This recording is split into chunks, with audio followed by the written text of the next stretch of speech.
Ahojte, vítam vás pri našom ďalšom videu zo série, kde sa ukazuje, ako sa darí mojim investíciám na troch základných platformách, ktoré používam. Je to Mintos, Finax a Revolut. Všetko sú to vlastne automatické investície, riadené roboporadcami, takže vlastne nie je to ani investovanie, je to skôr sledovanie, ako sa tomu darí. Chcem vám ukázať vlastne, ako sa to vyvíja v čase, každý týždeň s novým videom, kde si robíme vlastne porovnanie, ako sme boli na tom pred týždňom, ako je to teraz a či ideme vlastne hore alebo dole. Môžeme začať v podstate rovno Mintosom. A ako stále je tam 20 000 eur zainvestovaných. Ako môžete vidieť, hodnota účtu je 20 514 eur a 41 centov.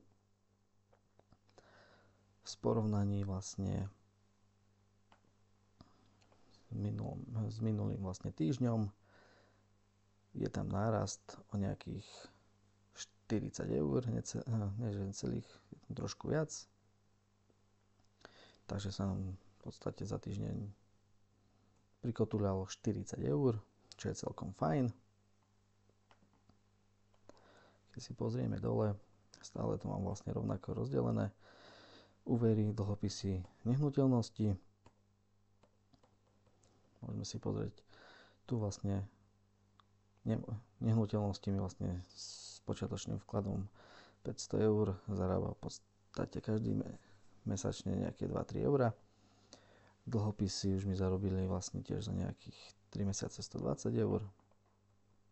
A keď sa pozrieme na celkovú návratnosť, tu je to vlastne všetko v kope, nielen tie požičky, tak vlastne máme 2492 eur.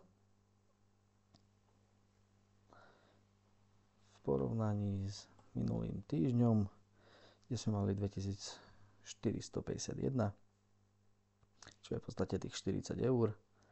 A ako si môžeme všimnúť, minulý týždeň sme mali k 18.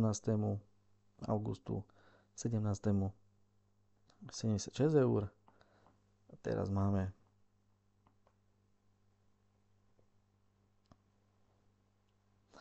$116.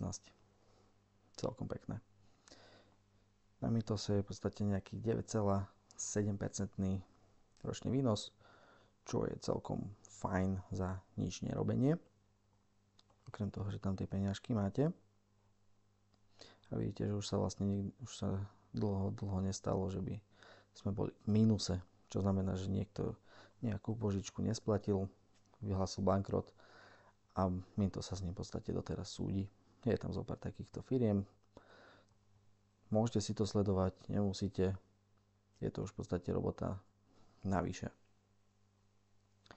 Prejdeme do ďalšieho, čo je vlastne Finax, slovenská firma.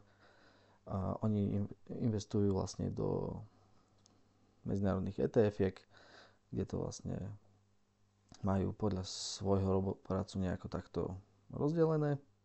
Všade sme v pluse, čo sa už veľmi dlho nestalo, aj keď tie globálne vládne dlhopisy sú 0,02% hore. Ale ako môžeme vidieť, zisk máme takých 958 eur v porovnaní s minulým týždňom.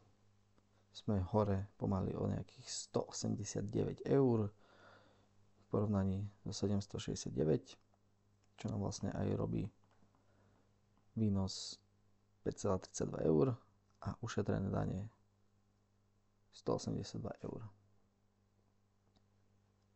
Ako tu môžete vidieť, tak vlastne pokiaľ budete držať vlastne tie ETF-ka alebo nebudete vlastne vyberať nič celý rok, tak ste úplne oslobodení od tých daní.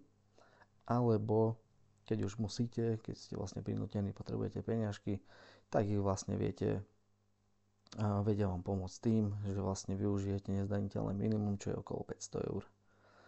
Takže aj Finax sme celkom dobre na tom. Uvidíme, ako sa tomu bude dať ďalej. A ako posledné tu máme Revolut. Tam je to vlastne diverzifikované 50/50, dlhopisy, akcie, tiež ich roboporadca.